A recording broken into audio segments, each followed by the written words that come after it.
From its debut on the Nintendo Famicom to their more recent port to the Sony PlayStation, Final Fantasies 1 and 2 have had long, distinguished careers on many platforms.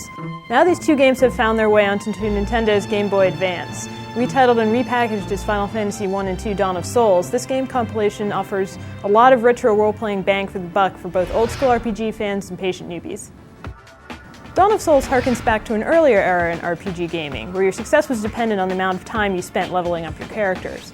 In Final Fantasy 1, leveling tends to be quite brisk, and the overall difficulty seems to have been tweaked down a bit, so the gameplay is fairly straightforward. Final Fantasy 2, however, uses a different system of character advancement. Instead of collecting experience points towards a new level, your characters will have their stats augmented depending on their actions in battle. For example, a character that gets hit repeatedly by foes will have their maximum hit points go up, a character who uses their spells often will see their effectiveness increase, and a character that attacks often will see their strength and weapon proficiencies increase. What this means is that you'll need to pay a bit more attention to how your characters develop in Final Fantasy 2.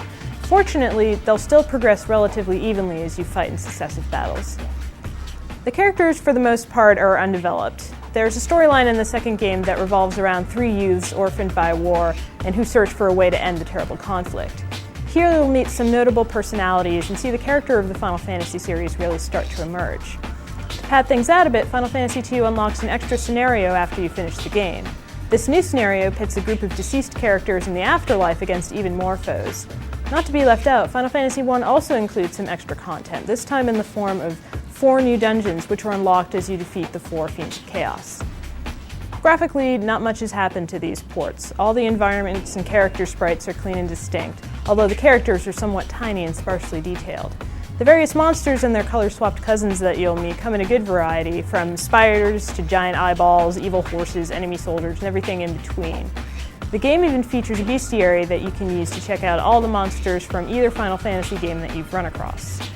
Simple flowing landscapes, quaint towns and villages, various themed dungeons, and a bit of animated flash with the magic spells rounds out the visuals. Overall, the game's graphics are a good port without an overindulgent excess of detail. The music in Final Fantasy 1 and 2 Dawn of Souls is dominated by simple synth notes, particularly in the first game, but the tunes themselves have a nice richness to them. And considering that not much has changed from the originals, the musical score holds up rather well. Fans of the series may find themselves humming along with their favorite tunes in no time at all.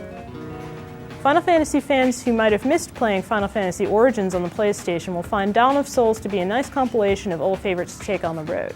If you've played Origins, you've already played these games, so the bonus content is a nice extra for the truly hardcore. While Final Fantasy 1 and 2 are getting a bit anachronistic, they remain classics, living representations of the original RPG style.